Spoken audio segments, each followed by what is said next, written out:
arbitrary. It depends, like our fixed point is Krishna. Everything is compared to Krishna. Everything is measured according to Krishna. And in our case, it's because we understand that Krishna is the Supreme Personality of Godhead. Well, in other systems, it's Jehovah or Jesus or, Moses or somebody. Yeah, or Bush. So it depends. If you select a reference point that is actually stable, then your system has better longevity than a system that is selected where the reference point is selected as something changing. So if you select the 0 degrees, if you select something solar, on the solar level, as the reference point for your astrology, then all your measurements will change with the precession of the Earth's axis. But if you select a sidereal point, which is outside the solar system, then you have a point that will not change. At least it won't change as quickly as a point that has a solar reference, like the equinox. Interesting to note that there is also 23.5 degree precession in proton-electron coupling in subatomic structure. No, really? That says Randy Johnson. That's cool. Oh, I see. He typed it. Yes, and Florian says, all right, I see, but compared to that arbitrary point, are we at the beginning or at the end? Don't the Vedic scriptures speak of different qualities? Because the point of 0 degrees Mesha is not used to measure the precessional circle.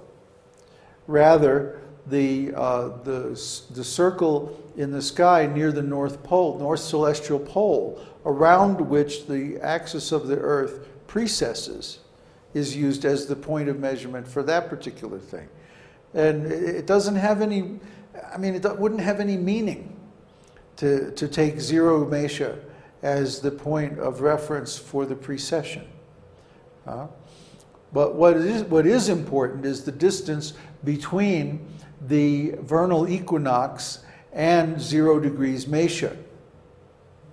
That's what's important. And this diagram shows that the point of the vernal equinox at the moment is right on the border between Pisces and Aquarius. And this is where we get the whole idea of the Aquarian age, and that the last so many thousands of years have been the Piscean age. It's not a beginning or an end.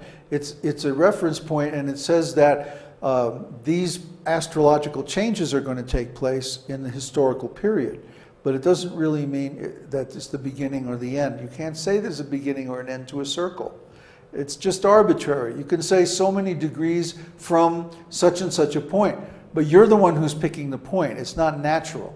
Just like I say, if I go 300 miles north, I cross the border into USA. Well, who made that line? It's arbitrary. Politicians made it. If you go up in an airplane and you fly over it and you look down, you won't see a big line in the earth. There's no difference between one country and another. It's arbitrary. We decide. We make that measurement, and then we account things according to our measurements. But they're human inventions. If we make our system according to human invention, then it'll always be inaccurate and imperfect. But if we make it according to the most stable point of reference that we have available, which is a sidereal point, then it'll be stable.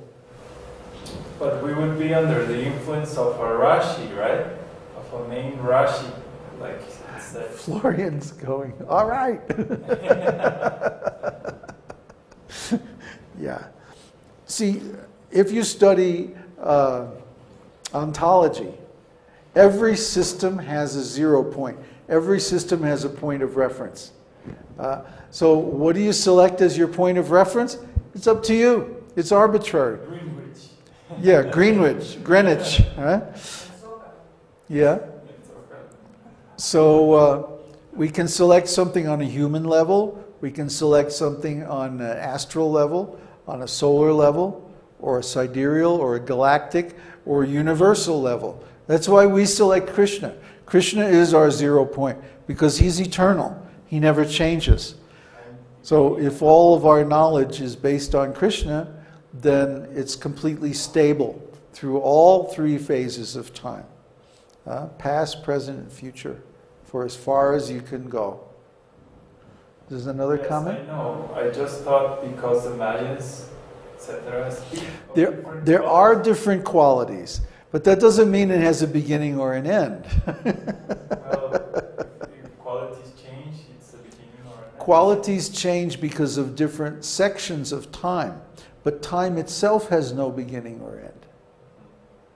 It's a pattern repeated. A pattern repeated. Just as a fractal has a pattern that's repeated over and over again. You can't say that any one point is the beginning or end of the fractal. You can say, yes, there's a point that's the beginning of the pattern, but the fractal itself goes on unlimitedly, bigger and smaller scales. That's the meaning of a fractal. It has no specific beginning or end. This is a higher level of beyond mental conception. This is a conception that can only be grasped with purified intelligence. That's why it's so subtle. That's why people so often get it wrong. And they want to attach designations like beginning or end to something that it really doesn't apply to. So just like people want to designate Krishna, and they want to say, well, Krishna's just a man, right? You know, or Krishna's activities. Well, Krishna danced with other men's wives, so that's immoral. No, those designations don't apply to Krishna. I'm sorry, he's above them. So if we pick a reference point that's beyond all mundane changes, then our system is always going to be stable. That's the secret of Vedic knowledge. Everything is relative to Krishna. It's always stable. Always stable.